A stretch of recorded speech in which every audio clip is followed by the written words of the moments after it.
Glória a Deus. Eu acredito que todos nós gostamos de promessas, né? Promessas, milagres, mas quase ninguém gosta do processo até a promessa ser cumprida. Nós gostamos quando Deus fala, mas nem sempre o caminho que Ele usa para o cumprimento daquilo que Ele falou é confortável, né?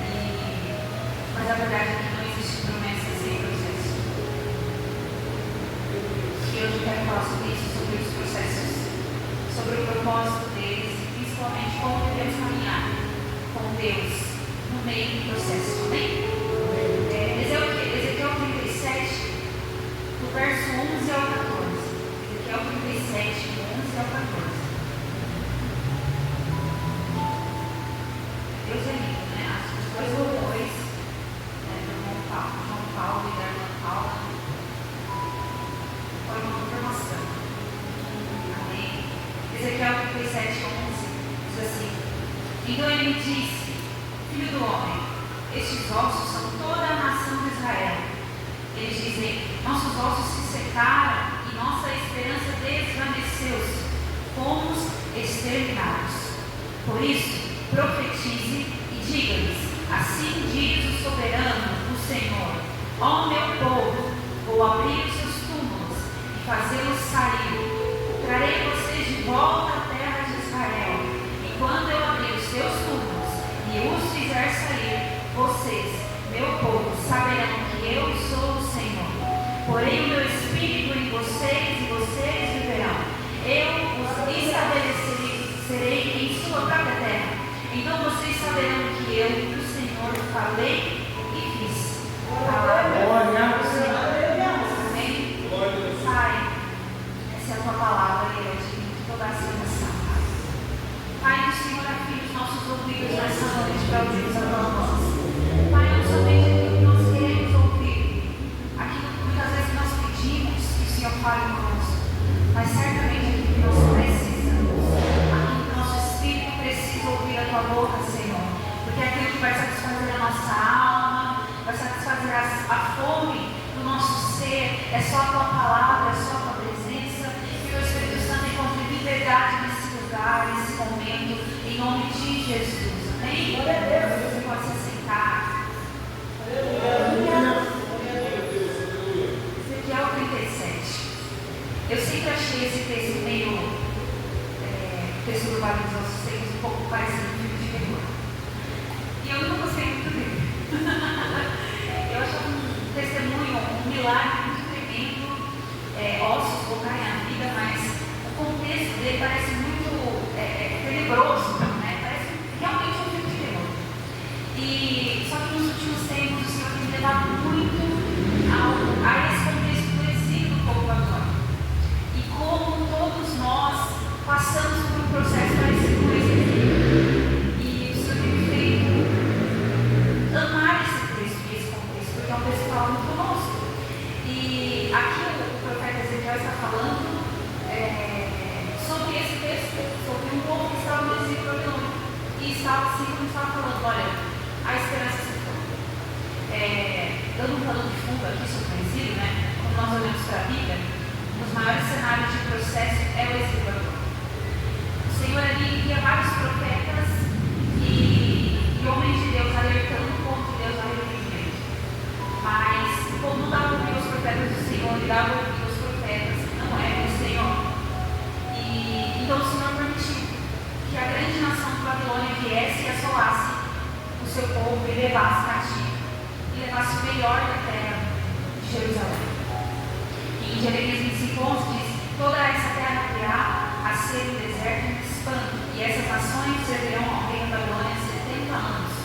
Ali o Senhor está dizendo: olha o que vai acontecer com vocês, toda essa terra que vocês estão vendo agora, que a terra da promessa, a terra que o Senhor deu, vai virar um espanto e um deserto, todos irão servir ao rei da Babilônia. E ele deu um período por 70 anos. E assim foi. O povo de Israel foi assolado com um cerco babilônico, por 3 cercos babilônicos. O primeiro, os babilônicos levaram o melhor do povo, os sábios, os utensílios do templo. No segundo cerco, eles levaram mais judeus. E no terceiro, que foi o pior deles, ele destruiu o templo e levou a maior parte do que sobrou do povo, né, a maior parte do povo, e a cidade ficou totalmente desolada. E o exílio babilônico, ele veio, esses secos, né, ou através da nação babilônica, veio para destruir ou atacar 3 grandes orgulhos do povo judeu. O primeiro é o templo, que era o lugar de adoração. O segundo era a arca da aliança, que simbolizava a presença de Deus. E o terceiro, os muros de Jerusalém, que simbolizava a proteção. E simbolizava ali, quando eles destruíram os muros de Jerusalém, significava uma vergonha exposta. Então, aquele que significava o cerco babilônico e aquela assolação daquele povo é: vocês não vão ter mais lugar de adorar, vocês não têm mais a presença de Deus, e vocês não vão ter mais proteção. Então é um motivo de vergonha. Claro que nós sabemos que nós não precisamos de um lugar para adorar, que a presença do Senhor não está em um lugar, mas naquele momento era isso que significava. O povo judeu era um povo orgulhoso do que tinha. Então eles viam que eles tinham um lugar para adorar, eles tinham a arca da aliança, eles tinham um templo, eles tinham os muros, eles se achavam imbatíveis. Aquele orgulho.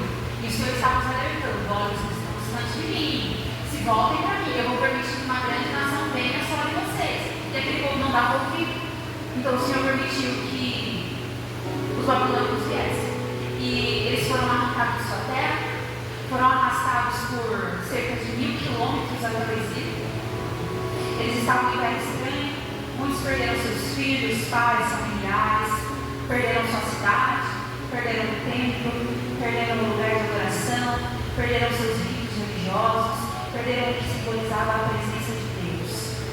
O cerco babilônico, o exílio babilônico, era um processo coletivo. E sim, foi por causa do pecado do povo. Mas dentro desse cenário existiam pessoas fiéis. E aqui está algo muito importante: nem todo processo que a gente vive é consequência de algo errado que a gente fez, mas todo processo pode ser usado por Deus. E diante disso, eu gostaria de falar algumas lições dos processos que nós aprendemos com esse texto, com esse contexto do exílio babilônico, e que é assim na nossa vida. Eu tenho, nas últimas semanas, eu estava buscando ao Senhor sobre o que eu traria aqui. E quem conhece sabe que eu sempre gosto de falar coisas que eu vivo, coisas que eu estou aprendendo e vivenciando na hora. E eu tenho aprendido muitas coisas, tenho passado muitas coisas por Deus. Só que existem alguns processos na hora que eu estava tentando escrever e pensar sobre isso, e eles estão concretos. Como eu vou falar sobre isso ainda até bom? Ah, mas isso aqui não, mas ainda tem que ser. E o que eu vou falar? E segunda-feira nós tivemos um discipulado lá, na igreja. Não foi processos. E aqui também pegou de jeito. Falei, poxa, eu acho que tem muitos processos aqui que estão complexos. Mas muito mais do que o processo, o objetivo, o propósito do processo, é como nós estamos suportando o processo. Como nós respondemos ao Senhor diante dos processos que nós estamos passando. Será que o Senhor vai continuar nos encontrando fiel?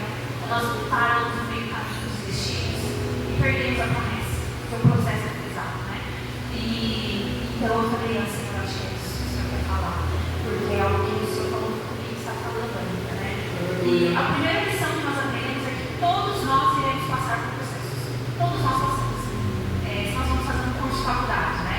O objetivo é se formar, é ter uma graduação, é ter uma especialização, mas para isso nós precisamos ter, passar pela faculdade, passar pela escola, para aprender o que nós precisamos, o que nós precisaremos tratar como profissionais. É um processo. O processo é chato, o processo não é fácil, mas é necessário. Quando nós vamos fazer o bolo é lindo.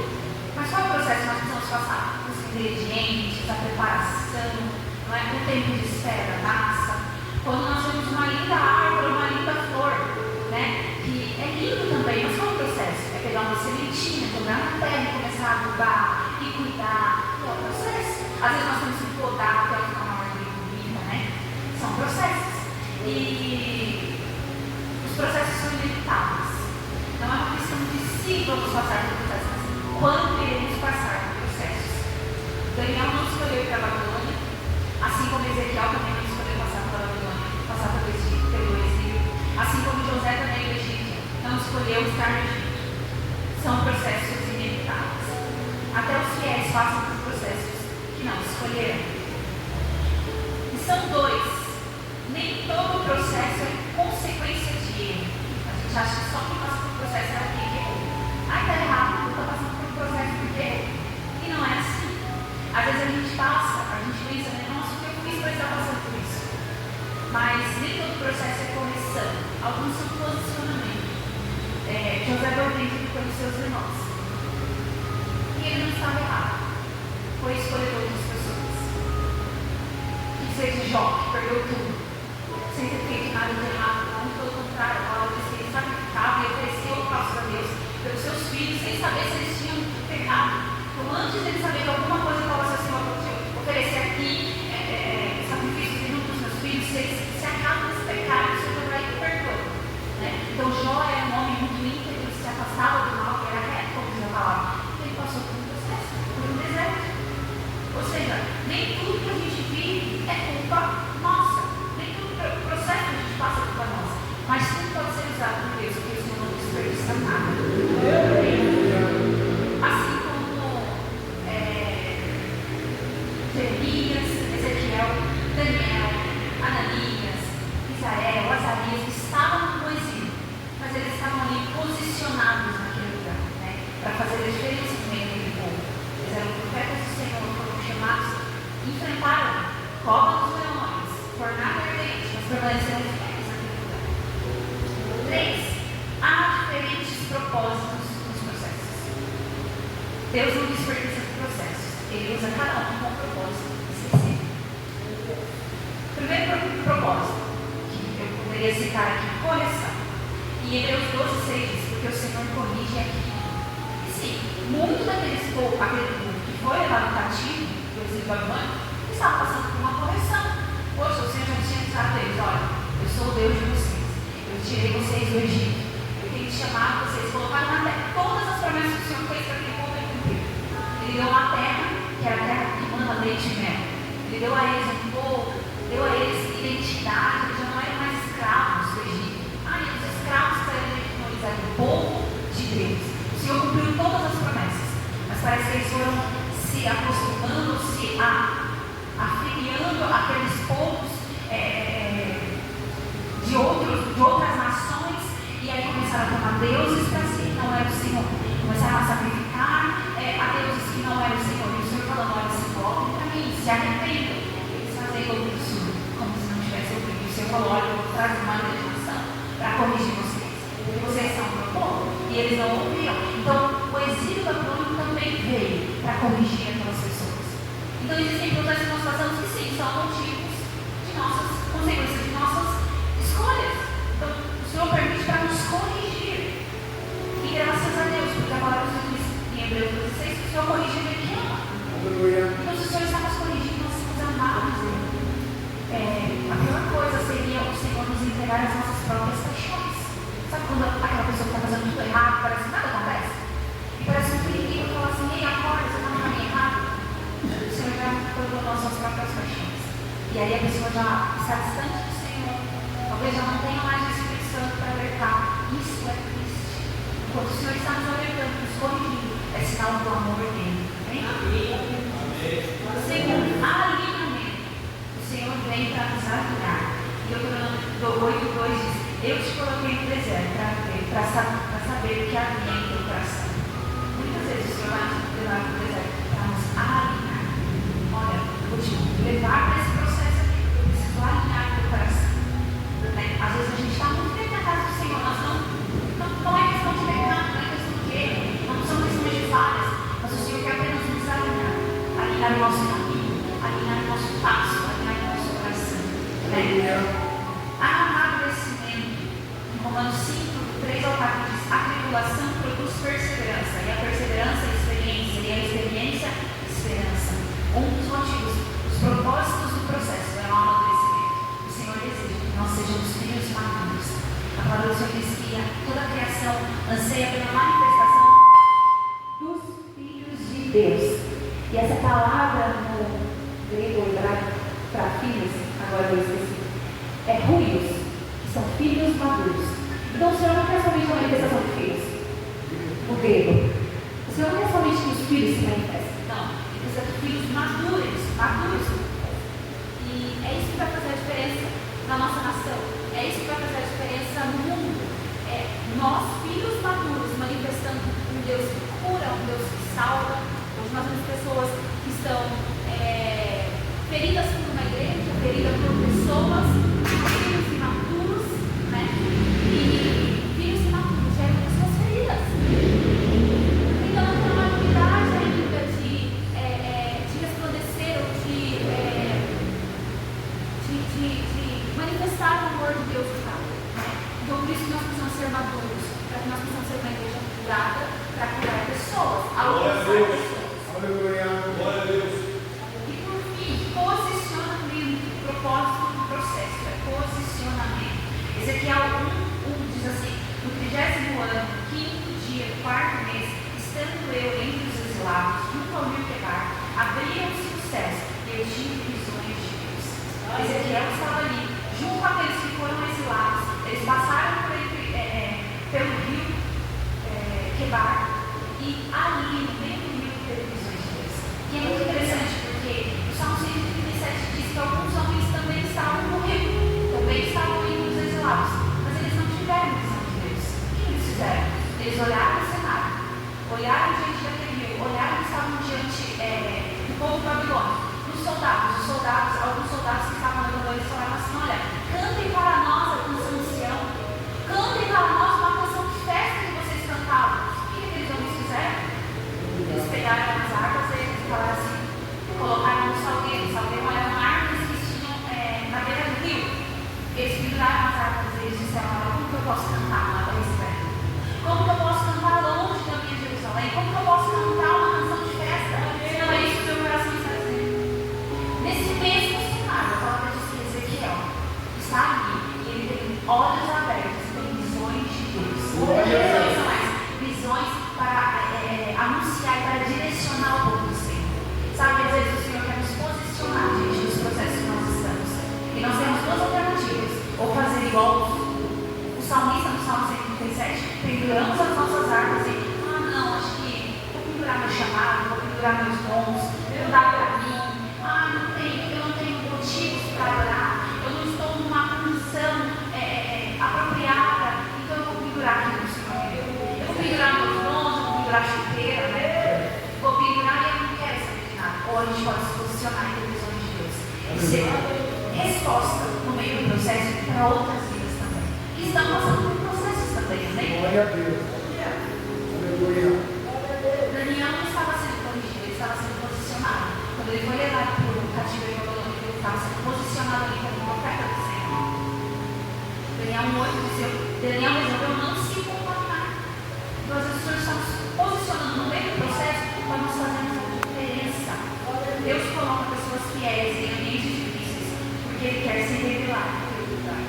Será que o Senhor pode olhar para nós, achar as pessoas fiéis, que Ele pode posicionar a gente em lugares estratégicos, lugares difíceis? Porque às vezes a gente fala assim: Senhor, me coloca no melhor emprego. Senhor, me coloca na melhor vaga. Senhor, eu quero viver, e a gente quer viver muito.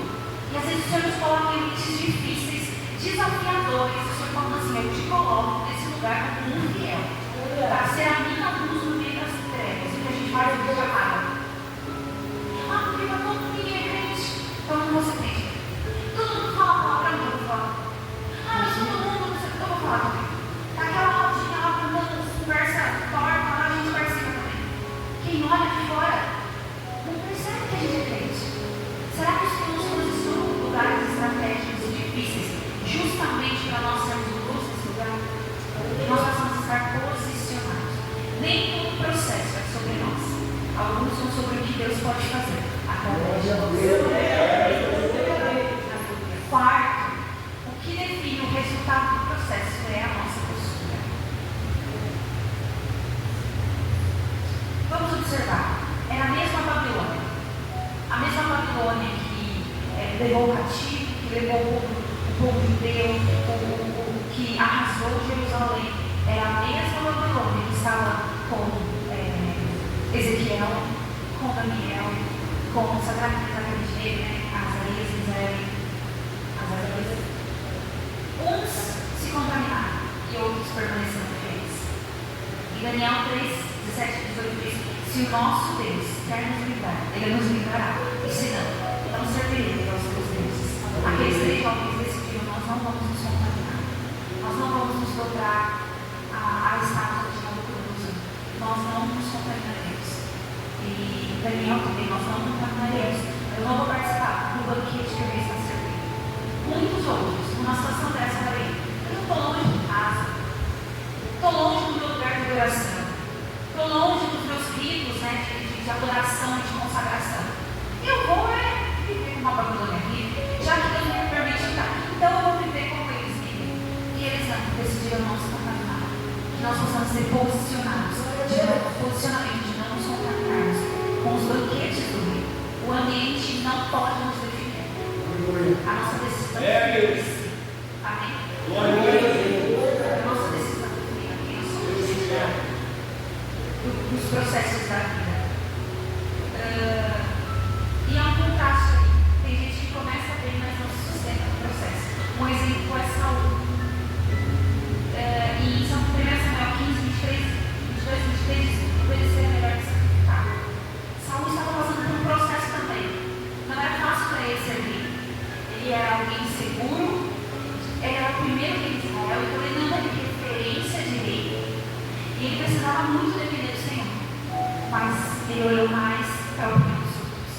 Ele olhou mais do que as pessoas iam pensar, o que aqueles soldados queriam, o que o povo queria dele. E ele não deu ouvidos ao Senhor. E aí Saul falou para ele: Saul, obedecer é melhor do que sacrificar.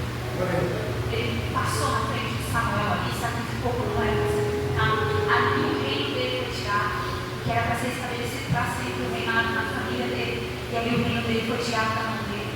Quantas vezes a gente consegue entender que era para Saul muito grande na vida de Saul que ele perdeu, porque ele não obedeceu ao Senhor. Porque diante de um processo ele agiu com as próprias coisas. Ele não obedeceu, ele preferia agir do jeito que ele achava que era melhor. Mas como? A gente vai naquela situação. Em Números capítulo 14, Números 14, 22 e 23, é o contexto de Israel no deserto. Paulo diz que, olha, eles não verão a terra. Aquele povo estava murmurando diante da terra, diante de tudo aquilo que o Senhor estava fazendo. Josué mandou os espias espiarem a terra. 2 voltam falando: olha, a terra é nossa, a terra é boa, é a terra que manda leite e mel, é a terra que o Senhor nos prometeu. E os outros espias olharam e falaram: ah, tem gigante, é muito difícil, é um povo que tem armas, é um povo que a gente não vai conseguir, a gente não lutou nada, a gente é um bando de escravos que veio do Egito, a gente não vai conta, não, melhor desistir. E os outros: não, mas você não está mandando caixa de uva, é muito grande, Deus nos prometeu, é nosso. E aqueles espias corromperam, né? Quase que toda a nação. O Senhor falou: olha, vocês não vão comer, vocês não vão entrar na terra permanente. Então a terra era deles, era promessa deles, eles tomariam possessão daquela terra. Eles não alcançaram. Por quê? Porque murmuraram.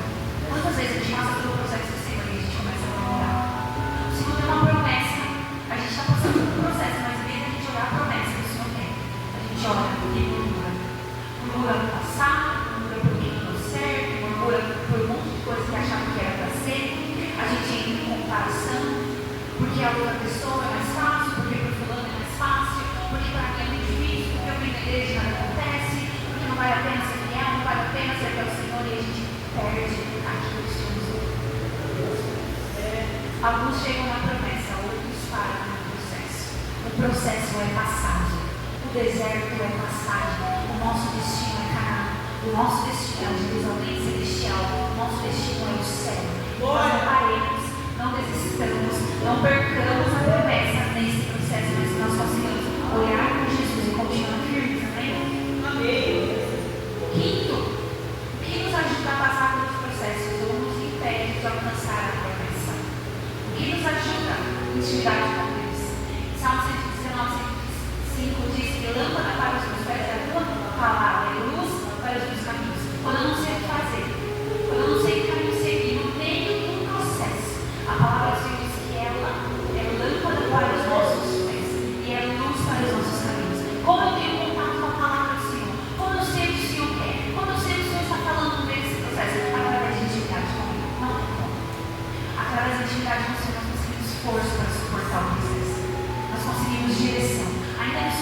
fale, olha, vai acontecer isso, isso, não. É só o primeiro passo, é o próximo passo. A gente precisa ter confiança nele. Como que a gente confia em Deus?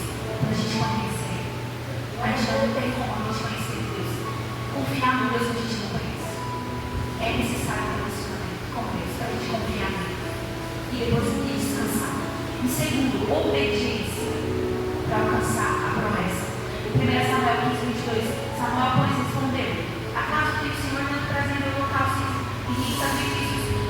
Quando tem que se obedecer a sua palavra, a obediência é melhor do que o sacrifício, e a submissão é melhor do que a gordura de carneiros, sem o desejo de obediência. No meio do processo, tudo que está acontecendo, qual é a palavra do Senhor? Às vezes a palavra do Senhor parece estar em silêncio. A única coisa que nós devemos fazer é permanecer. Permanecer na nossa palavra que ele disse. O que ele disse? Fica firme, meu Deus. Está tudo caindo aos pedaços.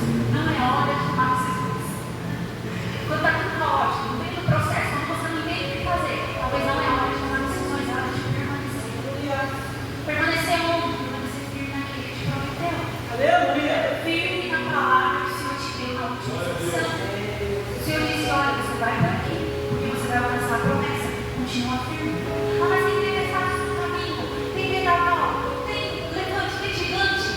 Enfrenta, mas continua firme. Obedeça. Eu me lembro que essa semana, domingo, eu estava escalada para levar o louvor, para ministrar o louvor na igreja. E foi uma semana tão difícil. Eu não conseguia nem pensar na ordem das músicas que a gente ia louvar. Eu falei assim: Senhor, o que eu queria era não estar escalada nesse domingo. Estava difícil. E algo que eu orava assim, o Senhor me deu um ministério com muitos músicos para eu assumir uma liderança. E eu sou a pessoa menos capaz. E é muito doido, porque se você olhar, eu sou menos capaz, mas não é que eu estou falando de falsa humildade, não é? 70% das pessoas têm 70% dos músicos daquele ministério têm muito mais capacidade. Eles são músicos há mais tempo, tocam qualquer tipo de instrumento, tocam de ouvido, são autodidatas, cantam lindamente. E eu lembro que quando eu aceitei esse desafio, eu falei: Senhor, eu só tenho obediência. E o meu desafio agora é a oração, para que o Senhor levante outro, para que eu possa partir para o próximo desafio. E é engraçado que quanto mais eu oro, menos acontece. E eu falo: Senhor, algumas pessoas, o Senhor vai nos mostrando, e eu vou orando, vou apresentando: essa pessoa tem perfil de líder. Claro que eu não vou passar na segunda liderança, está ali junto comigo, e eu vou apresentando essas pessoas: Senhor, essa pessoa aqui tem tudo para ser líder. Então eu vou orando, acontece alguma coisa, a pessoa desestabiliza emocionalmente, se afasta da igreja, eu oro: Senhor, Deus. Amém? A gente continua firme. E o Senhor falou para mim: eu não preciso. E eu falei: Senhor, eu não tenho requisitos técnicos que um grupo de música precisa. Eu só sei orar. Eu só sei ler a Bíblia. Eu só sei ter dependência do Senhor. Eu não sei teoria musical. Eu não fiz grandes seminários e aulas de ministros e não viajei para lugares, né? Não. E o Senhor falou assim: o que esse ministério precisa agora é o que você tem. Glória a Deus. E eu falei assim: é um dia após o outro. Todo dia da dor de barriga, dá vontade de desistir. Mas eu lembro que o Senhor colocou na minha mão. O Senhor colocou isso na minha mão, eu quero ser fiel com aquilo que o Senhor colocou na minha mão. Glória a Deus. É renúncia todos os dias. Eu subi naquele altar e falei: Senhor, existem pessoas melhores. E naquele dia eu subi assim: Senhor, eu não queria, existem pessoas melhores do que eu. Meu coração está apertado, porque eu queria sentar no banco e receber. Mas o Senhor pode fazer alguma coisa, igual a minha mãe quando fala, né? Eu não tenho qualidades, mas o Senhor pode fazer alguma coisa, faz uma coisa. E olha quem foi que aplicou. Sem noção. E eu falo: Senhor, você pode fazer alguma coisa como eu tenho, eu faço.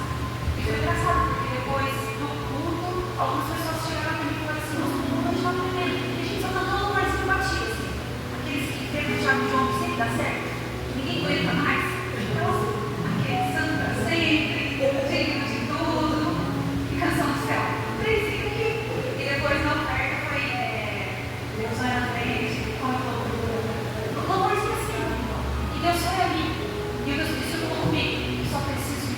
fiel hoje. Não olha para ela, seja fiel. Seja fiel hoje. Obedeça. Então eu estou em obediência. Dando o meu melhor em obediência, não é porque a gente está em obediência para dar o melhor. Porque Deus sabe, não. Mas o seu melhor em obediência. Amém? Perseverança. Em Gálatas 6:9 diz: não nos cansemos de fazer bem. Porque no meio do processo, o mais a gente quer é desistir. Isso não vale a pena. Vou desistir. Eu vou parar. Eu vou pendurar minha arma no salgueiro. É muito mais fácil pendurar a arma no salgueiro. Difícil é permanecer em um mundo caótico. Não sabe, quando o ambiente é favorável, é lindo. A gente tem que estar com a maquiagem, a melhor roupa. Vamos para a casa do Senhor, mas quando está tudo caótico. A gente sobe a escada chorando. Não é fácil. A gente vai perseverar. Tudo está ruim, a gente continua. Porque a nossa fé não está na circunstância. A nossa fé está em Cristo. E quando a nossa fé está em Cristo, Ele ouve o nosso coração. Amém? O que nos impede de alcançar a promessa? O que nos impede de avançar nos propósitos, nos processos de Deus? Ansiedade. Lembra de Abraão e Sara? Eles estavam passando por um processo. Existia uma promessa de uma grande nação, uma promessa de um filho, mas demorou, né? Demorou. E aí o corpo vai ficando velho. Imagina Sara, o sinal da idade, da menopausa. Não, ela falou, não, está cada vez pior, está cada vez mais longe.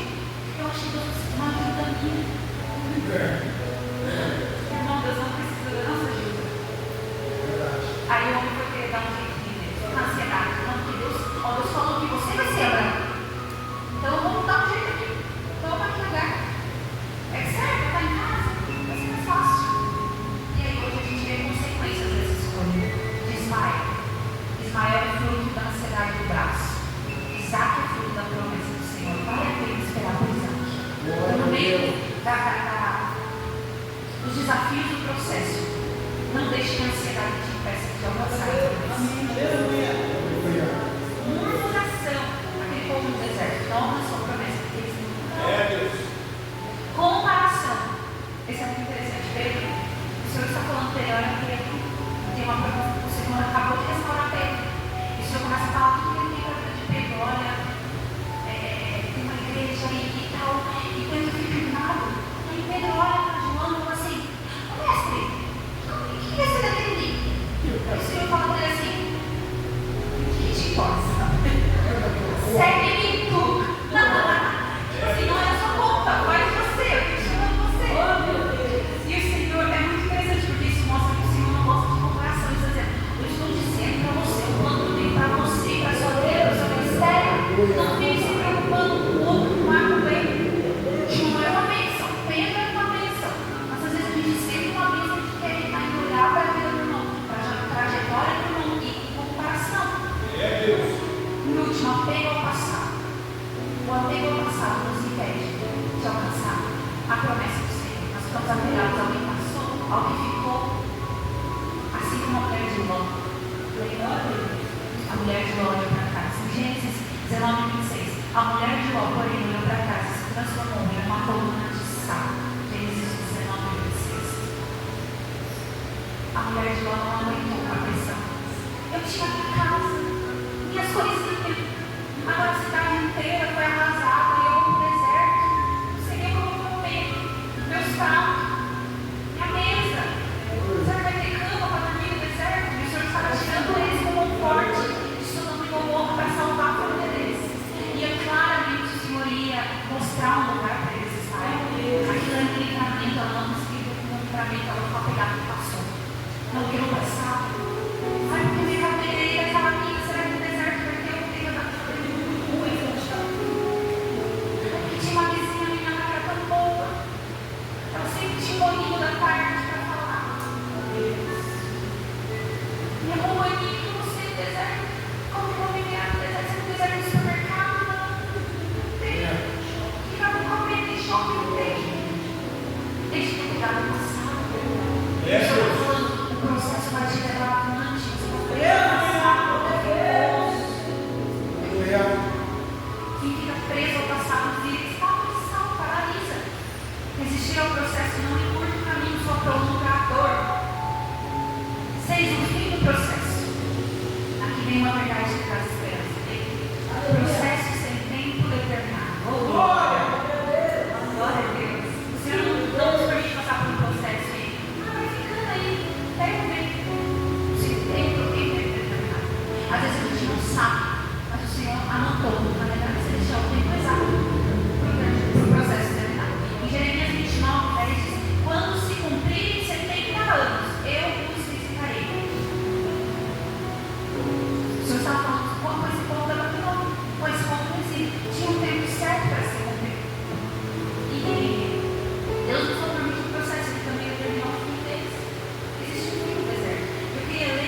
16, 21. Diz assim: a terra desfrutou os seus descansos sabáticos, descansou durante todo o tempo de sua desolação, até que 70 anos se completaram, em cumprimento da palavra do Senhor anunciada por Jeremias.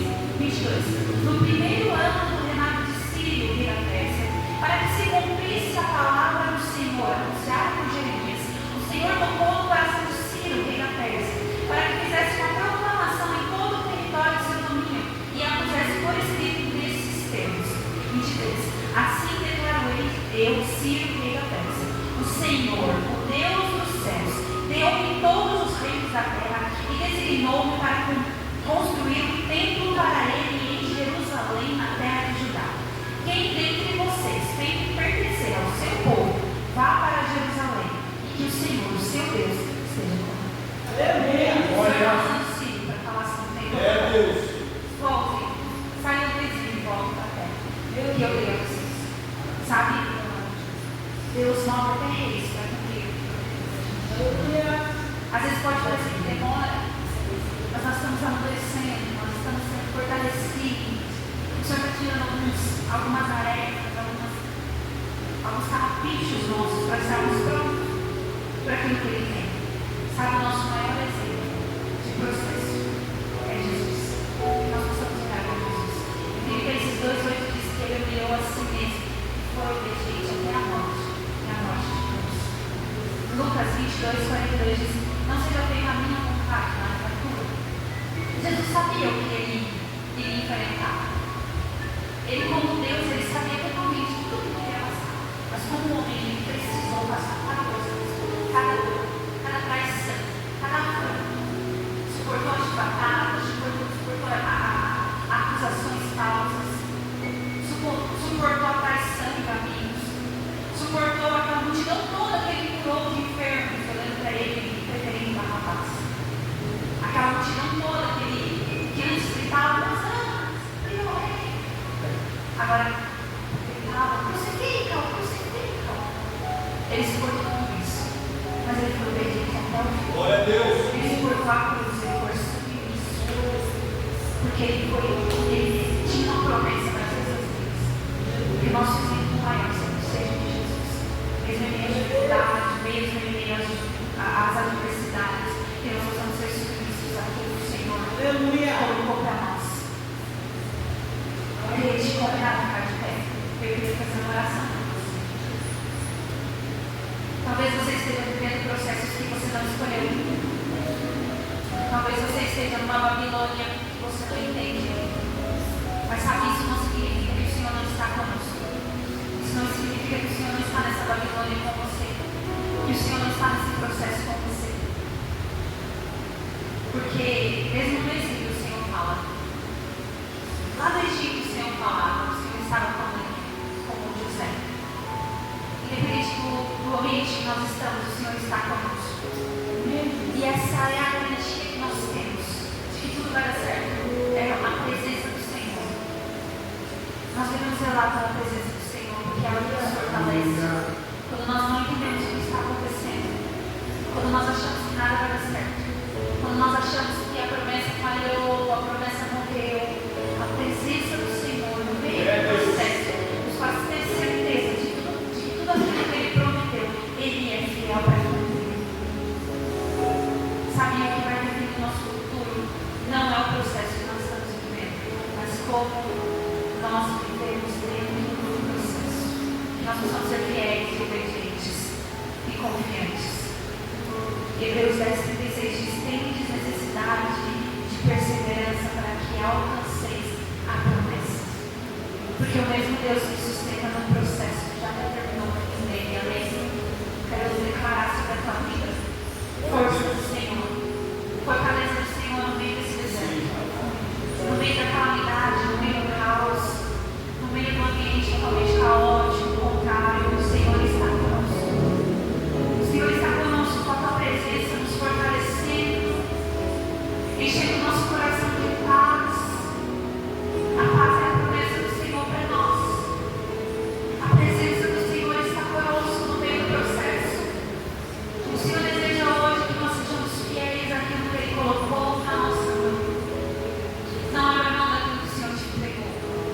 porque o processo está difícil, porque o processo está complicado, delicado. Não desista daquilo que o Senhor te deu, não desista dos dons que o Senhor te entregou. Não esconda como aqueles talentos, multiplique eles no meio do processo. Seja fiel ao que o Senhor te confiou, seja obediente, seja submisso à voz do Senhor, à direção do Senhor.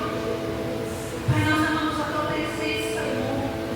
Pai, diante do caos, diante da calamidade, aquilo que nos dá força, aquilo que nos sustenta, aquilo que nos mantém de pé é a tua presença. Pai, se tem alguém aqui nessa noite que está passando por um processo muito pesado, muito doloroso, alguém, Senhor, que está duvidando até se o Senhor realmente está com ele, Pai, que a tua presença invada os corações dessa noite, que a tua paz possa abraçar o nosso coração, acalentar a nossa alma, nos fortalecer no meio do processo. Pai, nós precisamos estar prontos para quando a promessa se cumprir, que nós não venhamos perder a promessa que o Senhor tem para nós, Senhor.